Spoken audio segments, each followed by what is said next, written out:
السلام عليكم، كل سنة وانتم طيبين. النهاردة الفيديو بتاعنا مميز جدا. هنعمل مربى التين مع بعض بأسهل طريقة، بدون مواد حافظة، بدون ألوان صناعية. كمان هنجهز المربى بتاعتنا عشان خاطر كده خلاص المدارس فتحت وعلى الأبواب خلاص، يعني باقي أيام يعني مش كتير والمدارس هتفتح، فالأسعار غالية، فعايزين نعمل كل حاجة في البيت بمكونات بسيطة ونحاول ان احنا نوفر، عشان بصوا يعني الدنيا بقت غالية قوي، فاحنا عايزين نوفر. اول حاجة هنا انا جبت تين برشومي. حسب الكمية اللي انت عايزاها، انا جبت هنا 2 كيلو. وانت بتختاري التين ما تجيبيش التينية المفتوحة، لا لا، هاتي التينة اللي هي مقفولة، لان طبعا زي ما احنا عارفين ان العمر الافتراضي بتاع التين قصير جدا، وانتي برضو بتقطعيه وبتغسليه. اهم حاجة تجيبيه وتغسليه كويس جدا. بعد كده اي واحدة بقى تلاقيها يعني فيها نسبة حمضان كده، ان هي يعني ليها ريحة نفاذة، فتضطر ان انت تشيليها. طبعا انا غسلت التين بتاعي بالشكل ده. ممكن تقطعيه 4 تربع، وممكن تقطعيه قطع صغيرة لو انت مش عايزاها المربى بتاعتك تكون القطع بتاعتها كبيرة. طبعا ممكن ان انت تختاري التين بتاعك يكون، يعني التين بتتراوح الاسعار ما بين 15 و20 جنيه الكيلو. من 2 كيلو بس، شفتوا طلعنا كمية قد ايه ما شاء الله. وكمان طعمها حلو جدا، ما فيهاش اي مواد حافظة او الوان صناعية زي ما عملناها. وكمان يعني ايه، هي مش مكلفة. هتجيب 2 كيلو تين، هتعملي منهم كمية، هتعملي منهم 4 برطمانات. وكمان هتوفري، واحنا يعني في وقت صعب عايزين نعمل كل حاجة في البيت ونوفر.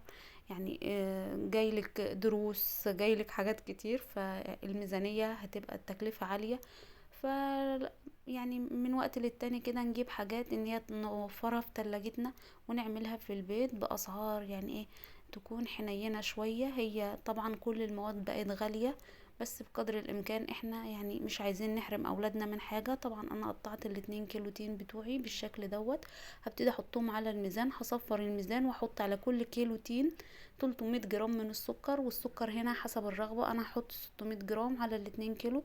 تقدري ان انت تحطي اكتر، تقدري ان انت تقللي السكر. طبعا انا ما حطيتش سكر بزيادة، علشان طبعا احنا عارفين ان التين يعني في نسبة سكر، انا مش حاطه غير 600 جرام. تقدري انت تزودي او تقدري تقللي، والسكر هنا حسب الرغبه.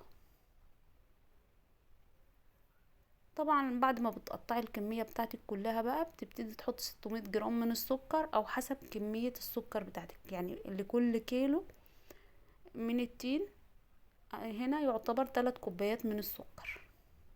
يعني الكيلو واخد كوباية ونص من السكر، المج الشاي العادي المتواجد في كل البيوت.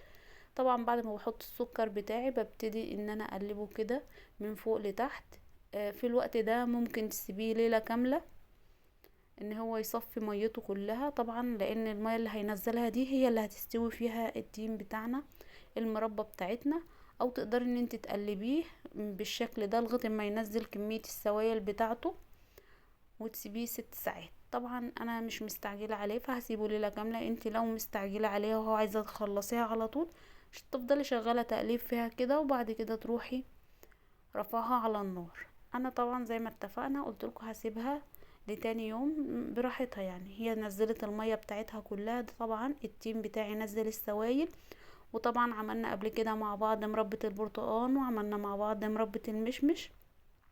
بجد يعني بصوا حاجة جميلة. انا لسه يعني مربة المشمش عاملاها والله العظيم لغاية وقتنا هذا، بجد طعمها روعة وتحفة. انا مش بشكر فيها يعني علشان انا اللي عاملاها، بس حاجة موفرة، بتطلعيها من تلاجتك وقت ما بتحتاجي بتجيبيها.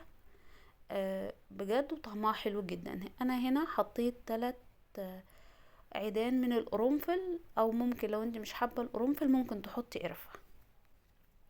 بعد كده برفعهم على النار، برفعهم اول ما بيبتدوا ان هم يوصل لدرجة الغليان، ببتدي ان انا اشيل الريم بقى وهدي النار بتاعتي، ما بخليهاش على نار عالية طبعا علشان ما تتلسعش مني وتتحرق مني من تحت. ببتدي ان انا اشيل الريم دوت بالمعلقة واحدة واحدة كده، لغاية ما بشيل الريم كله وتحس ان هي بقت شفافة قدامك. طبعا ما بنقعدهاش على النار كتير، علشان كل ما تقعد على النار كل ما هتغمق معاكي. طبعا هنا التيم بتاعي احمر، فالمربى بتاعتي هيطلع لونها محمر زي ما شفناها في اول الفيديو كده شوية.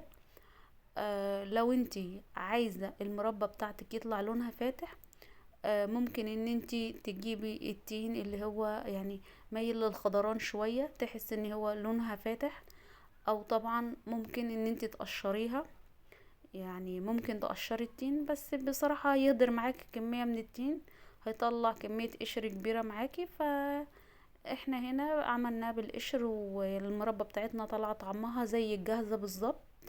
والله طعمها تحفة جدا ما شاء الله، كان طعمها رهيب يعني.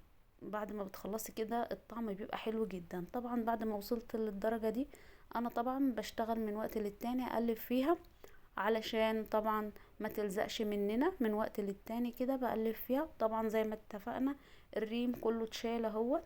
وطبعا هنا معايا عصير ليمونة كبيرة، انا ما بحطهاش غير بصي قرب ما تيجي تستوي خالص، احس بقى ان المربى يعني خلاص استوت معايا. وهي استوت في الوقت دوت، هي كده استوت وبقت معايا قطع اهيت.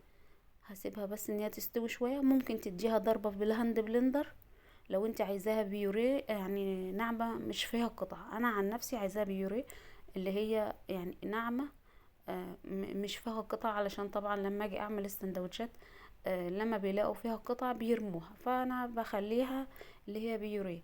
فانا هضربها ضربة بالهاند بلندر، لو ما عندكيش هاند بلندر يبقى بالخلاط. طبعا انا ضربتها ضربة خفيفة هي. بصي لا هي ناعمة قوي ولا هي قطع قوي، يعني ايه في المظبوط. شغالة تقليب كده بقى زيادة تأكيد، بس علشان لو في اي نقطة مية اي حاجة جات عليها تبقى احنا اتأكدنا من السوا.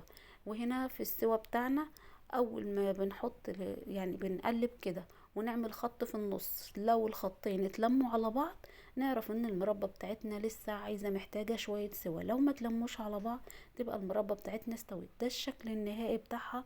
طبعا انا عبيتها في البرطمانات، علشان طبعا زي ما اتفقنا احنا بنغسل البرطمانات بتاعتنا كويس وبنعقمها في مية مغلية، بعد كده بنغرفها في قلب البرطمانات. بجد طعمها حلو جدا، وهي طعمها حلو جدا. انا عبيتها، وبصراحة الشط بتاع تعبيتها في البرطمانات اللي اتحذف مني. فاحنا عملت معاكم المربات قبل كده، واتفقنا ان البرطمانات بتاعتنا بنعقمها كويس جدا. وزي ما انتم شايفين شكل المربى بتاعتنا، حتى انا يعني من حبي في مربى التين بجيب التين وافرزه في الفريزر. وقت ما بعوز اعمل مربى بطلعه من الفريزر على طول واعمله. خلاص وقت ما تيجي ان انت حابه ان انت تستخدمي المربى بتاعتك بمعلقه مجففه وتسيبيها تبرد تماما، وتغطي بعد كده البرطمانات بتاعتك وتسيبيها في قلب التلاجة. هتقعد معاكي من شهر ل2 ل3. لو عجبكم الفيديو ما تنسوناش في الشير واللايك والاشتراك في القناه.